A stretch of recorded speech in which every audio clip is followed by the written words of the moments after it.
Vocalizing in and through nature. Re-Materializing the Classical Voice with an Analysis and Performance of Jason Eckardt's Populus tremuloides. Quaking Aspen. Part 1. The Classical Voice as it relates to nature. Unlike musical instruments, the vocal apparatus cannot be seen. It lives inside the body, and so it is effectively hidden. The presence of the voice, therefore, is a dynamic phenomenon, tethered to a cavity, but represented as an individual, audible but invisible being. Philosopher Mladen Dolar studies the paradoxical relationship between the voice and body, arguing that the voice detaches itself from the body. It doesn't fit the body, it floats. The inner workings of the voice, as a result, have often been represented and understood as an immaterial or spiritual phenomenon, and the ability to sing seems to be only obtained by those who are gifted with an innate quasi-spiritual quality like inspiration or genius. In the Western operatic tradition, this disembodiment of the voice is emblematized in the traditions of bel canto. The classical voice, inside and outside of opera, has become idealized, as emerging singers are taught within the conservatory setting to mimic a culture, and in turn abandon the unique facets and full capabilities of their natural voices. In practice, this idealization follows the bel canto sound, a technique wrapped in mystery and having, as music historian Brianna Robertson Kirkland argues, a number of contradictory definitions and time periods that it encompasses. The bel canto and the castrato vocal technique are one and the same, and with the loss of the castrato, the skills and techniques that once built this vocal style became blurred in the oral tradition, leaving nothing but the myth of their art of singing, which can be defined as bel canto. The sound of bel canto itself is celebrated for vocal flexibility and virtuosic execution of ornamented melodies, and singers taught in this tradition are given repetitive exercises with scales and vowel shapes to strengthen this specific sound. These kinds of exercises are often the only ones taught in the classical vocal setting, because the endurance and execution of bel canto singing, quite frankly, is difficult. What is not taught in this setting is use of what literary theorist and philosopher Roland Barthes would call the materiality of the body speaking its mother tongue, the voluptuousness of its sound signifiers, of its letters. Not just the lungs, but other resonators and timbres within the voice, the tongue, the glottis, the teeth, the mucous membrane, the nose. Without these other resonators and timbres, the vocal sound remaining is one that is homogeneous, often unintelligible, and one which solely lends itself to the melodic material of 17th and 19th century Italian operatic repertoire. As Barthes describes, the classical voice can be so much more. Right now, I want to focus on the material aspects of the classical voice that are not paid attention to as a result of the idealization of the voice within classical Western aesthetics, specifically timbre and breath. And I will analyze these through the lens of modern classical vocal music. First, I will discuss the practices of singing and music making as they relate to the materiality of nature.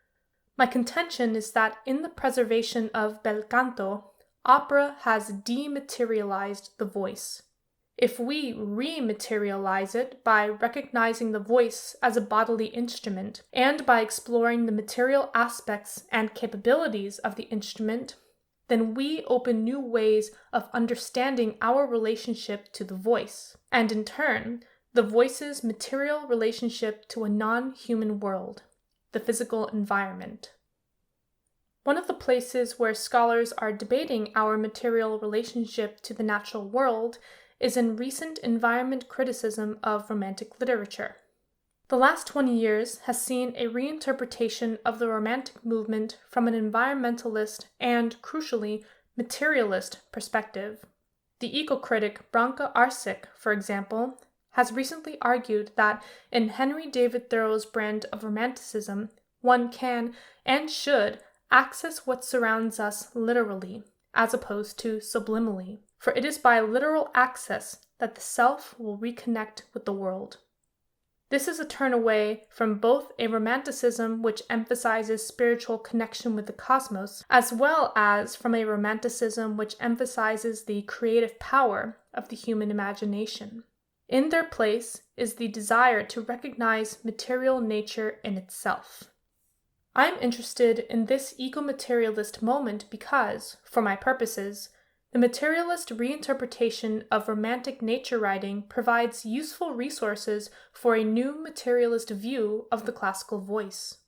Part of what I'm arguing is, in order to materialize our understanding of the entire classical voice, one must identify and exercise the different timbres of the classical voice beyond those used in the operatic tradition. The bel canto technique utilizes one very specific timbre that is flexible, warm, and connected in sustained vowels and vibrato, modeled after the 17th century castrato, as Robertson Kirkland argues. Although the classical Western canon deems this beautiful singing, there is little room within the style to negotiate the physical and creative flexibilities of the voice. And since this practice has defined the way singers train in Western conservatories, singers then learn only to use their voice in this one specialized way. While specialization within any craft can lead to mastery of the subject, specialization in this case, idealizing the operatic tradition, corners the classical voice into a musical era that will become obsolete, and it risks the irrelevance of the classical voice as a modern dynamic instrument. A new materialist perspective on the classical voice can allow us to view the voice, as Arsic writes, paraphrasing Thoreau, literally and not subliminally, viewing each individual voice as a unique material instrument, and each body as a unique collection of physical resonance chambers which can be utilized in different ways.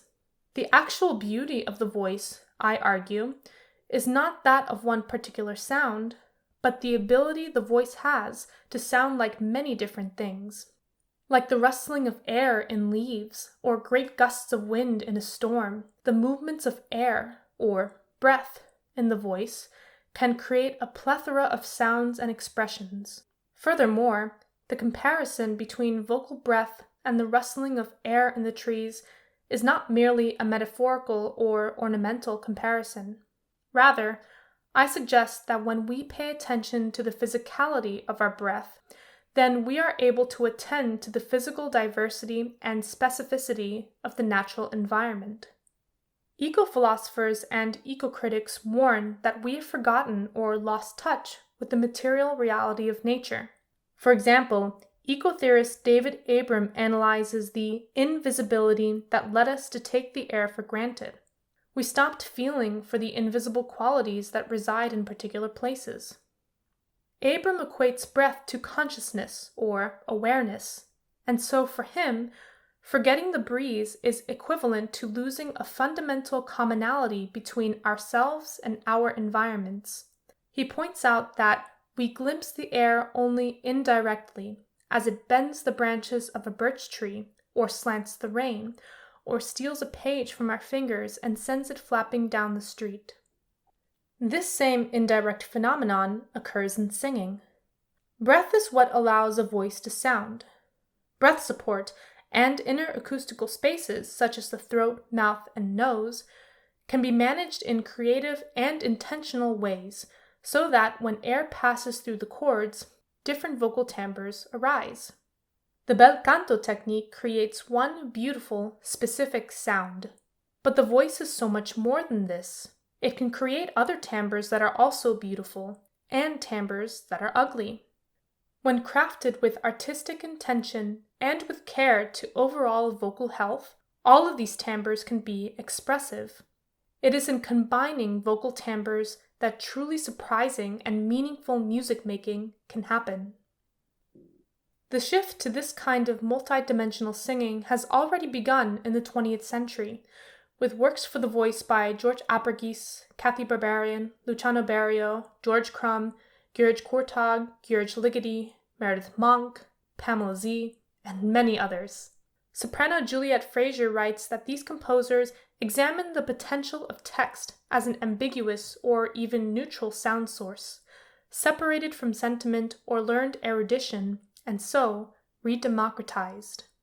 These composers are precursors to composers today, like Rebecca Saunders and Jason Eckardt, who further explore the voice in their compositional practices, making use of timbres, types of vibrato, fragments of text, and extended techniques.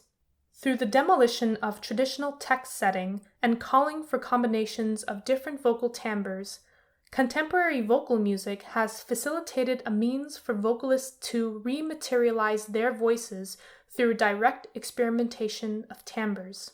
When freed from the confinements of a particular technique or sound, the voice, as a versatile and physical instrument, has the ability to create raw vocal expressions that were previously suppressed in the Western canon, and in turn, the voice can emulate the natural world in which we live. To demonstrate this, I want to show you a score and a performance of a recently composed work for unaccompanied voice, Populus tremuloides, Quaking Aspen, by American composer Jason Eckardt. Part 2. Analyzing Quaking Aspen. Jason Eckardt is a prolific composer, teacher, curator, and researcher. Influenced by jazz and metal guitar, and by the music of Anton Webern, he writes that his artistic practice is shaped by his interests in perceptual complexity, the physical and psychological dimensions of performance, political activism, and self-organizing processes in the natural world. His compositions use precise choices of unconventional polyrhythms, as well as atonality and microtonality. Quaking Aspen is part of an ongoing collection of works, a compendium of Catskill native botanicals. The Populus tremuloides, or Quaking Aspen tree, can be found in the Catskill Mountains in New York and other areas in the United States. The species grows through a shared root system forming in clonal groves. The bark is mostly gray and has distinct black knots throughout. Its small leaves quake with the slightest wind. Eckardt's composition, Quaking Aspen, is in 4 sections, each emulating physical attributes of the quaking aspen from bottom to top. The first section interprets the shared root system of the quaking aspen. Eckardt visualizes these invisible roots through unvocalized and semi-vocalized sounds, specifically breath, air-producing consonants like S and F, breathy tones, tuned vocal fry, and gargling. This section features slow, sustained sounds nested in silences. The low pitch range, A-flat 3 through C half-sharp 4, and tall vowel shapes such as ah and aw emulate the depth and mass of this root system. The second section interprets the trunk of the individual tree. We still have slow, sustained sounds with some rhythmic and mouth tap interruptions, but we are introduced to more noticeable pitch material, such as airy tones and more supported tones with fuller vocal color, as well as some nasal-colored sounds. The voice is mostly producing a straight tone, but there are some interruptions of shimmering poco vibrato. The pitch range is slightly higher, B half-sharp 3 through F4, and there are more closed vowels being used, such as e and o. Overall, the pitch material represents not only a part of the tree we can now in fact see, but the textures in the pitch material begin to mirror the subtle, uneven textures of the bark. The third section interprets the body of the tree, and particularly aspects of the quaking aspen's unique bark. Ascending glissandi, or pitch slides, are introduced, illustrating the ascending height of the tree, as well as ingressive interruptions, fast inhalations, which illustrate the distinct black knots throughout the tree's texture. The pitch material is sung with a fuller voice and more variation in types of vibrato. The pitch range spans over an octave, C-sharp 4 through E♭½ 5, and even more closed vowels such as E and E are used, as well as some sustentation on voiced consonants like V. Finally, we have the ethereal fourth and final section, which interprets the very top of the tree, the branches and their quaking leaves. We have a continuation of glissandi and ingressive interruptions, and the continuation of different vibrati. We are introduced to gorgeous high-pitched rolled Rs, illustrating the shaking of the leaves, pitched higher and higher up to a C6, or a high C. And in the last measure, we have the final utterance of the piece, which escapes tone and produces an unpitched flutter tongue.